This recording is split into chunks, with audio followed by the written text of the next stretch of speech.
Hello, I will discuss the topic The School Boy written by William ಬ್ಲೇಕ್.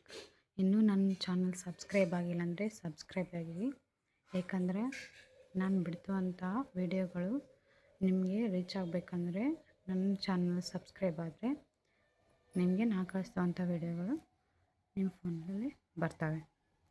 I will discuss the topic the school boy written by William ಬ್ಲೇಕ್. The school boy ಅನ್ನೋ poem ಇದು. ಈ ಪೋಯಮ್ನ ಬರೆದವ್ರು ಯಾರಂದರೆ by William Blake ಅವರು ಬರೆದಿರ್ತಾರೆ. ಇದರ introduction ಪರಿಚಯನ ತಿಳಿದುಕೊಳ್ಳೋಣ. The school boy is A poem written by William ಬ್ಲೇಕ್. The school boy ಅನ್ನೋದು ಒಂದು poem ಆಗಿದೆ, ಪದ್ಯ ಆಗಿದೆ. ಇದನ್ನು ಬರೆದವ್ರು ಯಾರಂತಂದರೆ ವಿಲಿಯಂ ಬ್ಲೇಕ್ ಅವರು. A famous English poet. ಇವ್ರು ಏನಾಗಿರ್ತಾರೆ, ಒಬ್ಬ ಪ್ರಸಿದ್ಧ ಇಂಗ್ಲೀಷ್ ಪೋಯೆಟ್ ಆಗಿರ್ತಾರೆ. It was published in 1794. ಇದು ಯಾವಾಗ ಬಿಡುಗಡೆ ಆಗುತ್ತೆ ಅಂದರೆ 1794 ಈ ಒಂದು ಪದ್ಯ ಬಿಡುಗಡೆ ಆಗುತ್ತೆ. ಇದನ್ನ ಮೆನ್ಷನ್ ಮಾಡಬೇಕು, ಯಾಕಂದರೆ ನಾವು ಇಂಗ್ಲೀಷ್ ಯಾವುದೇ ರೀತಿ ಯಾವುದೇ ಒಂದು ಪೋಯಮ್ ಆಯಿತು, ಎಸ್ಸೆ ಆಯಿತು, ಯಾವುದೇ ಒಂದು ಬರಿಬೇಕಾದ್ರೆ ಅದ್ರ ಪಬ್ಲಿಷ್ಡ್ ಬರಲೇಬೇಕಾಗುತ್ತೆ. ಅದು ಪ್ರಕಟಣೆಗೊಂಡಿದ್ದು ಪಾಯಿಂಟ್ ಹಾಕಬೇಕು. ಇಲ್ಲಾಂದರೆ ನಾವು ಆ ಪೋಯಮ್ನನ್ನು ಯಾವ ಇದರಿಂದ ಆರಿಸ್ಕೊಂಡಿವಿ ಅನ್ನೋದನ್ನು ಬರಿಬೇಕಾಗುತ್ತದೆ. ನೆಕ್ಸ್ಟ್ ಇದರ ಇಂಟ್ರೊಡಕ್ಷನ್ನ ಮುಂದುವರ್ಸೋಣ. The poem is about a young boy who loves nature and enjoy playing outside but feels unhappy when he is forced to go to school. ಏನು ಹೇಳ್ತಿದೆ ಅಂದರೆ ಈ ಪೋಯಮ್, ಸಮ್ಮರ್ ಟೈಮಲ್ಲಿ ಮತ್ತು ಸ್ಕೂಲ್ ಬಾಯ್ ಯಾವ ರೀತಿಯಾಗಿ ಎರಡು ರೀತಿಯ ಒಂದು ವ್ಯತ್ಯಾಸವನ್ನು ಕಂಡ್ಕೊಳ್ತಾನೆ. ಯಾವ ರೀತಿ ಅಂತಂದರೆ, ಸ್ಕೂಲ್ಗೆ ಹೋಗ್ಬೇಕಾದ್ರೆ ಅವನು ಯಾವ ರೀತಿ ಒಂದು ಫೀಲಲ್ಲಿ ಇರ್ತಾನೆ, ಮತ್ತು ಸಮ್ಮರ್ ಟೈಮಲ್ಲಿ ಅಂದರೆ ಒಂದು ರಜೆ, ಬೇಸಿಗೆ ರಜೆಯಲ್ಲಿ ಅವನು ಫೀಲ್ ಯಾವ ಥರ ಇರುತ್ತೆ ಎಂಬುದನ್ನು ವಿಲಿಯಂ ಬ್ಲೇಕ್ ಅವರು ಈ ಪದ್ಯದ ಮೂಲಕ ತಿಳಿಸ್ಕೊಡ್ತಾ ಇದ್ದಾರೆ. Young boy go to love nature and enjoy playing outside. ಇವನಿಗೆ ಹೊರಗಡೆ ಆಟ ಆಡಬೇಕು ಮತ್ತು ನೇಚರ್ ಜೊತೆ ಬೆರಿಬೇಕಂದ್ರೆ ತುಂಬ ಹ್ಯಾಪಿ ಫೀಲ್ ಆಗ್ತಿರುತ್ತೆ. ಆದರೆ ಏನಾಗುತ್ತೆ, ಅನ್ಹ್ಯಾಪಿ ಯಾವಾಗ ಬರುತ್ತೆ ಅಂದರೆ, ಇವನು ಯಾವಾಗ ಸ್ಕೂಲ್ಗೆ ಹೋಗಬೇಕು ಅಂತ ಒಂದು ಸಮಯ ಬರುತ್ತಲ್ಲ, ಆವಾಗ ಇವನ ಮನಸ್ಸಲ್ಲಿ ಏನು ಹೋಗುತ್ತಂದರೆ ಒಂದು ಅನ್ಹ್ಯಾಪಿ ಫೀಲ್ ಆಗುತ್ತೆ ಅಂತೇಳಿ ವಿಲಿಯಂ ಬ್ಲೇಕ್ ಅವರು ಹೇಳ್ತಿದ್ದಾರೆ. Blake says that childrens learn better than they her feels happy and close to nature. ಏನು ಹೇಳ್ತಿದ್ದಾರೆ ಬ್ಲೇಕ್ ಅವರು ಹೇಳ್ತಾ ಇದ್ದಾರೆ, ಚಿಲ್ಡ್ರನ್ಸ್ಗೆ ಅಂದರೆ ಮಕ್ಕಳಿಗೆ ನಾವು ಕಲಿಕೆಯನ್ನು ಕಲಿಸ್ಬೇಕಾದ್ರೆ, ಒಂದು ಶಿಕ್ಷಣವನ್ನು ನೀಡಬೇಕಾದ್ರೆ ಯಾವ ರೀತಿಯಾದ ಶಿಕ್ಷಣ ನೀಡಬೇಕಂದ್ರೆ, ಅವ್ರಿಗೆ ಹ್ಯಾಪಿ ಅಂದರೆ ಸಂತೋಷ, ಮತ್ತು ಅವ್ರ ಜೊತೆ ನಾವು ಹೊಂದ್ಕೊಂಡು ಫ್ರೀಯಾಗಿ ಆ ಮಕ್ಕಳನ್ನ ಫ್ರೀಯಾಗಿ ಬಿಟ್ಟು ಮತ್ತು ಅವ್ರ ಜೊತೆಗೆ ನಾವು ಕ್ಲೋಸ್ನೆಸ್ ಬೆಳೆಸ್ಕೊಂಡು ಅವರಿಗೆ ಕಲಿಕೆಯನ್ನು ಕಲಿಸೋದ್ರಿಂದ ಅವರು ತುಂಬ ಖುಷಿಯಾಗಿರ್ತಾರೆ ಅಂತೇಳಿ ವಿಲಿಯಂ ಬ್ಲೇಕ್ ಅವರು ಹೇಳ್ತಾರೆ. ಇವರು ಈ ಕ್ರಿಟಿಕ್ಸ್ ಸ್ಟ್ರಿಕ್ ಎಜುಕೇಷನ್. ಇವರು ಏನು ಮಾಡ್ತಾರೆ ಅಂದರೆ ವಿರೋಧಿಸ್ತಾರೆ. ಯಾವುದನ್ನಂದರೆ ಸ್ಟ್ರಿಕ್ ಎಜುಕೇಷನ್ ಎಂಬುದನ್ನೇ, ಒಂದು ರೂಲ್ಸ್ ರೆಗ್ಯುಲೇಷನ್ಸು ಮತ್ತು ಎಲ್ಲ ರೀತಿಯಿಂದ ಅವರನ್ನು ಸ್ಟ್ರಿಕ್ಕಾಗಿ ಇಟ್ಕೊಳ್ಳೋಂಥ ಎಜುಕೇಷನ್ನ ಇವ್ರು ಏನು ಮಾಡ್ತಾರೆ, ಕ್ರಿಟಿಕ್ ಮಾಡ್ತಿದ್ದಾರೆ. Because it takes away children's joy, imagination and creativity. ಏನಾಗ್ತಿದೆ ಸ್ಟ್ರಿಕ್ ಎಜುಕೇಷನಿಂದ, ಚಿಲ್ಡ್ರನ್ಸ್ ಅಂದರೆ ಮಕ್ಕಳ ಮನಸ್ಸಲ್ಲಿ ಒಂದು ಯಾವುದೇ ರೀತಿಯ ಕ್ರಿಯೇಟಿವೇಟ್ ಮಾಡಿರಲ್ಲ, ಮತ್ತು ಜಾಯ್ಸ್ ಫೀಲ್ ಇರಲ್ಲ, ಮತ್ತು ಇಮ್ಯಾಜಿನೇಷನ್ ಥಾಟು ಕೂಡ ಮಕ್ಕಳಲ್ಲಿ ಬೆಳೆಯೋದಿಲ್ಲ. ಹಾಗಾಗಿ ಏನು ಮಾಡಿ ಅಂತ ಹೇಳ್ತಿದ್ದಾರೆ ಅಂದರೆ, ಮಕ್ಕಳಿಗೆ ಕಲಿಸ್ಬೇಕಾದ್ರೆ ಒಂದು ಹ್ಯಾಪಿ ಫೀಲ್ ಮತ್ತು ಕ್ಲೋಸ್ನೆಸ್ಸಿಂದ ಅವ್ರಿಗೆ ಒಂದು ಕಲಿಕೆಯನ್ನು ಕಲಿಸ್ರಿ ಅಂತ ಹೇಳ್ತಾ ಇದ್ದಾರೆ. ಅಬೌಟ್ ದ ಆಥರ್, ವಿಲಿಯಂ ಬ್ಲೇಕ್ ಅವ್ರ ಬಗ್ಗೆ ಒಂದು ಲೈನ್ ನೋಡೋಣ. Born 28 November in London 1757. ಇವರು ಯಾವಾಗ ಜನನ ಆಗುತ್ತಂದರೆ 1757 ಇವರು ಜನನ ಆಗುತ್ತೆ. Died 12 August 1827. 1827 ಇವರು ಮರಣ ಹೊಂತಾರೆ. Occupation poet painter. ಇವರ ವರ್ಕ್ ಏನಾಗಿರುತ್ತೆ, ಇವರ ವೃತ್ತಿ ಏನಾಗಿರುತ್ತೆ ಅಂದರೆ ಪೋಯೆಟ್ ಕೂಡ ಆಗಿರ್ತಾರೆ ಮತ್ತು ಪೇಂಟರ್ ಕೂಡ ಆಗಿರ್ತಾರೆ. ಈ ಒಂದು ಪೋಯಮ್ನ ಸ್ಟ್ರಕ್ಚರ್ ಅಂದರೆ ಇದು ಯಾವ ರೀತಿಯಾಗಿ ಒಳಗೊಂಡಿದೆ ಪೋಯಮ್ ಎಂಬುದನ್ನು ತಿಳಿದುಕೊಳ್ಳೋಣ. ಎಟ್ ಕಂಡೀಷನ್ ನೀವು ಯಾವುದೇ ಆಯಿತು, ಎಸ್ಸೆ ಆಯಿತು, ಸಮರಿ ಆಯಿತು, ಪೋಯಮ್ ಆಯಿತು, ಡ್ರಾಮಾ ಆಯಿತು, ಯಾವುದೇ ರೀತಿ ಬರೀಬೇಕಂದ್ರೆ ನೀವು ಸ್ಟ್ರಕ್ಚರ್ನ ಮೆನ್ಷನ್ ಮಾಡಬೇಕಾಗುತ್ತೆ. ಯಾಕೆಂದರೆ ಅದು ತುಂಬ ಈಸಿ ಇರುತ್ತೆ, ಏನು ಯಾವುದೇ ರೀತಿಯ ಒಂದು ಟಫ್ನೆಸ್ ಇರಲ್ಲ. ಯಾಕಂದರೆ ಸ್ಟ್ರಕ್ಚರ್ ಅಂದರೆ ನಾವು ಅದನ್ನು ಯಾವ ರೀತಿ ನೋಡುತ್ತೆ, ಇದೊಂದು ಸ್ಟ್ರಕ್ಚರ್ ಯಾವ ಥರ ಇರುತ್ತೆ ಅಂದರೆ, ದ ಪೋಯಮ್ ಹ್ಯಾಸ್ 6 ಸ್ಟ್ರಾಂಜ. ಇದು ಒಂದು ಏನಾಗಿದೆ ಅಂದರೆ 6 ಪದ್ಯಗಳಿಂದ ಕೂಡಿದೆ, ಮತ್ತು ಈಚ್ ಸ್ಟ್ರಾಂಜಸ್ ಕನೆಕ್ಟ್ 5 ಲೈನ್ಸ್. ಒಂದು ಸ್ಟ್ರಾಂಜದಲ್ಲೂ 5 ಲೈನ್ಗಳಿಂದ ಕೂಡಿದೆ. It is lyrical style. ಇದು ಒಂದು ಭಾವಗೀತೆಯ ಸ್ಟೈಲ್ ಆಗಿದೆ ಅಂಥೇಳಿ ಈ ಒಂದು ಪೋಯಮ್ ಯಾವ ರೀತಿ ಇದೆ ಅಂದರೆ ಭಾವಗೀತೆಯ ಸ್ಟೈಲಲ್ಲಿದೆ ಅಂತೇಳಿ ವಿಲಿಯಂ ಬ್ಲೇಕ್ ಅವರು ತಿಳಿಸಿದ್ದಾರೆ. ನೆಕ್ಸ್ಟ್ ಸಮರಿ ಬಗ್ಗೆ ತಿಳ್ಕೊಳ್ಳೋಣ.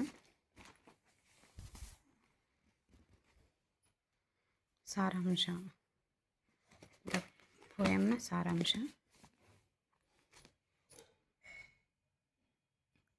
The poem is spoken by young schoolboy. He says that he loves to wake up on a summer morning.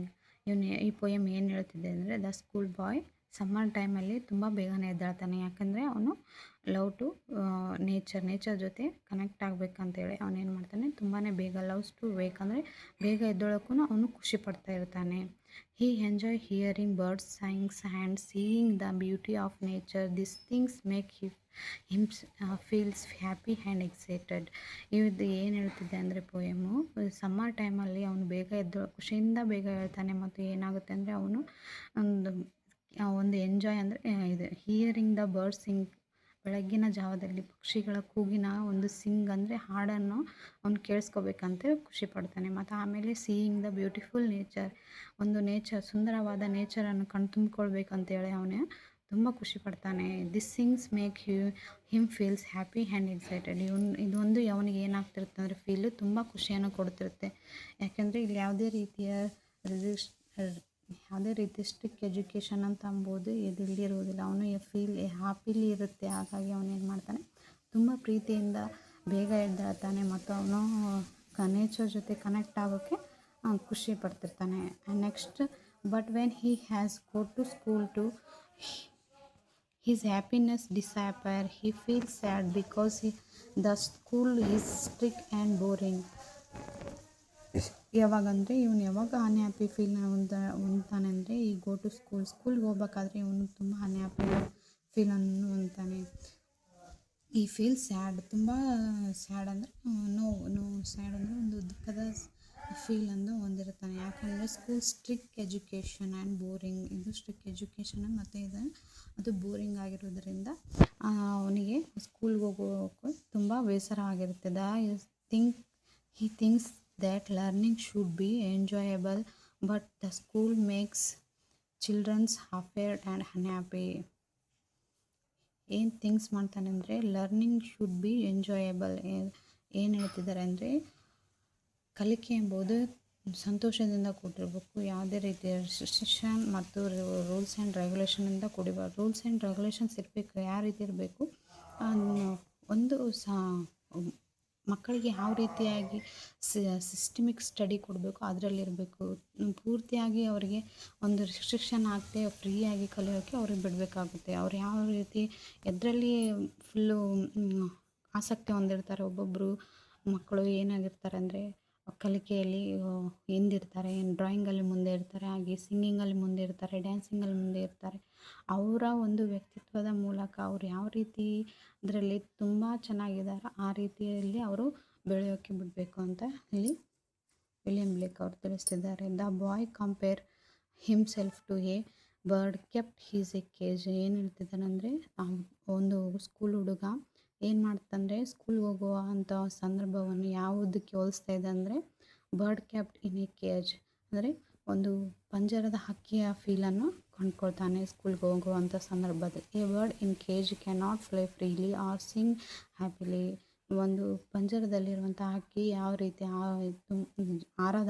ಆರೋಗ್ಯಕ್ಕೆ ಆಗಲ್ಲ ಮತ್ತು ಹ್ಯಾಪಿಯಾಗಿರೋಕ್ಕಾಗಲ್ಲ. ಅದೇ ರೀತಿ ನಾವು ಸ್ಕೂಲ್ಗೆ ಹೋಗುವಂಥ ಸಂದರ್ಭದಲ್ಲಿ ನಮಗೆ ಯಾವುದೇ ರೀತಿ ಹ್ಯಾಪಿ ಫೀಲ್ ಇರೋಲ್ಲ ಅಂತೇಳಿ ಹೇಳ್ತಾರೆ. Childrens can not learn well in free, they have always forced to study under strict education rules. ಏನು ಹೇಳ್ತಿದೆ ಅಂದರೆ ಚಿಲ್ಡ್ರನ್ಸ್ನು ಲರ್ನ್ ಮಾಡಬೇಕಂದ್ರೆ ಮಕ್ಕಳ ಒಂದು ಕಲಿಕೆ ಏನಿದೆ ಅಂದರೆ ಇವಾಗ ಬರೀ ಸ್ಟಡಿ ಅಂಡರ್ ಯಾವ ಕೆಳಗಿದೆ ಅಂದರೆ ಸ್ಟ್ರಿಕ್ಟ್ ಎಜುಕೇಷನ್ನು ಕೆಳಗಿದೆ ಅಂತೇಳಿ ಪೋಯೆಟ್ ಅವರೇ ಹೇಳ್ತಿದ್ದಾರೆ. The poet says that childrens are like plants and flowers, they need love, freedom and care to grow well.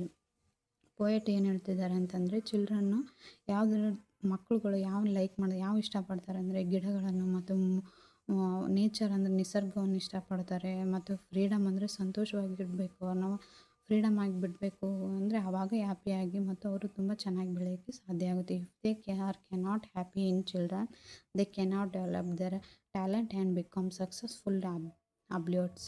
ಅಂದರೆ ಏನು ಹೇಳ್ತಾ ಇದ್ದಾರೆ ಅಂದರೆ ಇವರು, ಯಾವಾಗ ನಾವು ಸಂತೋಷವಾಗಿ ಮಕ್ಕಳನ್ನ ಕಲಿಯೋಕ್ಕೆ ಬಿಡಲಿಲ್ಲ ಅಂತಂದರೆ ಅವರ ಟ್ಯಾಲೆಂಟ್ಗಳು ಏನಾಗ್ತದೆ ಬೆಳೆಯೋಕ್ಕೆ ಸಾಧ್ಯವಿಲ್ಲ. ಅವರು ಸಕ್ಸಸ್ಫುಲ್ಲಾಗಿ ಮುಂದೆ ಹೋಗೋಕ್ಕೆ ಆಗೋದಿಲ್ಲ. ಸ್ಟ್ರಿಕ್ಟ್ ಎಜುಕೇಷನ್ನ ಬೇಡ ಅನ್ನೋ ರೀತಿಯಲ್ಲಿ ಹೇಳ್ತಾ ಇದ್ದಾರೆ. At the end of the poem, Blank says an important question: how can children enjoy life and grow happily if they lost the joy of their childhood because of strict education? Strict education ಕೊಡೋದ್ರ ಮೂಲ ಏನು ಬ್ಲೇಂಕ್ ಅವರು ಒಂದು question ಹಾಕ್ತಿದ್ದಾರೆ. ಏನಂತ question ಹಾಕಿದ್ದಾರೆ ಅಂತಂದರೆ, strict education ಕೊಡೋದ್ರ ಮೂಲಕ ಹುಡುಗರು ಯಾವ ರೀತಿಯಾಗಿ ಎಂಜಾಯ್ ಆಗಿರ್ತಾರೆ ಮತ್ತು ಯಾವ ರೀತಿ ಕಲಿತಾರೆ ಎಂಬುದನ್ನು ಇಲ್ಲಿ ಕ್ವಶನ್ ಮಾಡಿದ್ದಾರೆ. ಇದ್ರ ಬಗ್ಗೆ ಥೀಮ್ಸ್ ತಿಳ್ಕೊಳ್ಳೋಣ. ಥೀಮ್ಸ್ ಅಂದರೆ ಈ ಒಂದು ಟಾಪಿಕ್ ಬಗ್ಗೆ ಯಾವ್ಯಾವ ವಿಷಯಗಳು ನಾವು ಕಲ್ತೀವಿ ಅನ್ನೋದನ್ನು ಒಂದು 4 ಲೈನ್ ಬರೀಬೇಕಾಗುತ್ತೆ. 4 ಟಾಪಿಕ್ 4 ಹೆಡ್ಲೈನ್ ಹಾಕಿ ಅದ್ರ ಕೆಳಗೆ ನೀವು ಎಕ್ಸ್ಪ್ಲನೇಷನ್ ಕೂಡ ಕೊಡ್ಬೋದು. Themes: freedom versus strict education ಎರಡು ನೋಡಿದ್ದೀವಲ್ಲ. ಈ ಒಂದು ಪದ್ಯದಲ್ಲಿ ನಾವು ಹುಡುಗರನ್ನ ಫ್ರೀಡಮ್ ಆಗಿ ಬಿಡಬೇಕು ಮತ್ತು ಅವರಿಗೆ ಸ್ಟ್ರಿಕ್ಟ್ ಎಜುಕೇಷನ್ನ ಕೊಡಬಾರ್ದು ಅಂತ ವಿಲಿಯಂ ಬ್ಲೇಕ್ ಅವರು ನಮಗೆ ಹೇಳಿದ್ದಾರೆ. ಇಂಪಾರ್ಟೆನ್ಸ್ ಆಫ್ ನೇಚರ್: ಏನು ಮಾಡಬೇಕು, ನಾವು ನಿಸರ್ಗದ ಮೇಲೆ ಜಾಸ್ತಿ ಸ್ವಲ್ಪ ಹೊತ್ತನ್ನು ಕೊಟ್ಟು ಹುಡುಗರನ್ನ ನೇಚರ್ ಜೊತೆ ಬೆಳೆಸಿ ಅವರಿಗೆ ಕಲಿಕೆಯನ್ನು ಕೊಡಬೇಕು ಅಂತೇಳಿ ಹೇಳಿದ್ದಾರೆ. ಜಾಯ್ ಆಫ್ ಚೈಲ್ಡ್ಹುಡ್: ಏನು ಮಾಡಬೇಕು, ಅವರ ಒಂದು ಚೈಲ್ಡ್ಹುಡ್ಡನ್ನು ಬಾಲ್ಯವನ್ನು ನಾವು ಏನು ಮಾಡಬೇಕು, ತುಂಬ ಸಂತೋಷದಾಯಕವಾಗಿ ಇರಬೇಕು ಮತ್ತು ಅದರೊಂದಿಗೆ ಅವರಿಗೆ ಕಲಿಕೆಯನ್ನು ಕಲಿಸ್ಬೇಕು ಅಂತ ಹೇಳಿದ್ದಾರೆ. ಇಮ್ಯಾಜಿನೇಷನ್ ಆ್ಯಂಡ್ ಕ್ರಿಯೇಟಿವಿಟಿ: ಅವರು ಫ್ರೀಯಾಗಿ ಬಿಟ್ಟು ಅವ್ರನ್ನ ಎಜುಕೇಷನ್ ಕೊಡೋದರಿಂದ ಅವ್ರ ಮೈಂಡ್ ಏನಾಗುತ್ತೆ, ಒಂದು ಕ್ರಿಯೇಟಿವಿಟಿ ಆಗಿ ಹೊರಹೊಮ್ಮುತ್ತೆ ಮತ್ತು ಇಮ್ಯಾಜಿನೇಷನ್ ಥಾಟ್ ಕೂಡ ಅವರಲ್ಲಿ ಬೆಳೆಯುತ್ತದೆ ಅಂತೇಳಿ ಹೇಳಿದ್ದಾರೆ. ಈ ಒಂದು ಪದ್ಯದ ಮೇನ್ ಸಿಂಬಾಲಿಸಮ್ ಏನಂದರೆ bird in a cage. Bird ಎಂಬುದು ಸಿಂಬಲ್ ಏನು ಹೇಳ್ತಿದೆ ಅಂದರೆ ಒಂದು ಪಂಜರದ ಪಕ್ಷಿ ಅಂತೇಳಿ ಯಾರಿಗೆ ಹೋಲಿಸ್ತಿದ್ದಾರೆ, ಚಿಲ್ಡ್ರನ್ಸ್ಗೆ. ಅದು ಯಾವಾಗ ಅವರು ಸ್ಕೂಲ್ಗೆ ಹೋಗುವಂಥ ಸಂದರ್ಭವನ್ನು ಬರ್ಡ್ ಇನ್ ಎ ಕೇಜ್ ಅಂತೇಳಿ ಹೋಲಿಸಿದ್ದಾರೆ. Summer time joy of freedom: summer ಟೈಮಲ್ಲಿ ಮಕ್ಕಳನ್ನು ಏನಂತ ಹೇಳಿ, ಜಾಯ್ ಆಫ್ ಫ್ರೀಡಮ್ ಅಂದರೆ ಸಂತೋಷ ಮತ್ತು ಸಂತೋಷದಿಂದ ಇರುತ್ತಾರೆ ಅಂತ ಹೇಳಿದೆ. ವಿಂಟರ್ ಸ್ಯಾಡ್ನೆಸ್: ವಿಂಟರ್ ಅಂದರೆ ಸ್ಕೂಲ್ಗೆ ಹೋಗೋ ಸಂದರ್ಭ ಅವರಿಗೆ ಸ್ಯಾಡ್ ಫೀಲಿಂಗನ್ನು ಕೊಡುತ್ತೆ ಅಂತೇಳಿ ಹೇಳ್ತಿದ್ದೆ. Thank you. ಸಬ್ಸ್ಕ್ರೈಬ್ ಮಾಡೋದು ಮರಿಬೇಡಿ, ಯಾಕಂದರೆ ನನ್ನ ವೀಡಿಯೋಗಳು ನಿಮ್ಗೆ ತಲುಪಬೇಕಾದ್ರೆ ಪ್ಲೀಸ್ ಸಬ್ಸ್ಕ್ರೈಬ್ ಮಾಡಿ.